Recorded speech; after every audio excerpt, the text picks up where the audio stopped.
Here are 3 additional things that you might not have heard of when trying to get a job in the game industry, and it could even help you in the interview process. For those who don't know me, my name's Oliver. I'm a lead game designer in the mobile game industry that's worked at Minecraft, King, Supercell, and various other companies. I'm here to help people like you try and get a job in games. If you like what you see, then check out my page. So, the first thing I like to recommend is you gotta know and understand the language of the studio. When you join a studio, it's sometimes hard to follow some of these acronyms that everyone's using, like DAU, ARPU, retention, benchmarks, KPIs. And these are some of the things that you really need to understand so that you can follow these conversations, but also stand out in interviews. If you can use some of these words or acronyms when talking about your features or process, then that's gonna go a long way to making you stand out. Not only that, is when you're working day to day, you're going to be able to follow these conversations and understand where the studio is going and what your team's doing. As a designer, you want to design with intent. So you have to have these words and acronyms front of mind. You don't need to be an expert,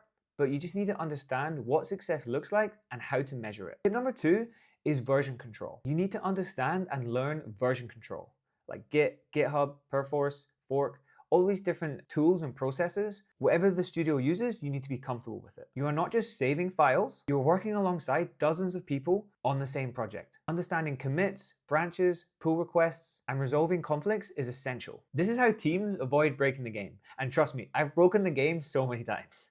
And tip number 3 is learn how teams actually work from week to week. Most studios work in agile or sprint-based development. A sprint is usually 1 or 2 weeks of planned work. You commit to tasks, deliver them, review what happened, then plan again. The goal is not perfection, it's steady progress, communication, and iteration. If you understand these 3 things, then this should set you apart from everyone else trying to get a job in the game industry. Or at the very least, it will set you up success for your first month in games. If you want more step-by-step guides, advice, CV, portfolio, interviews, then check out my page for more stuff like this.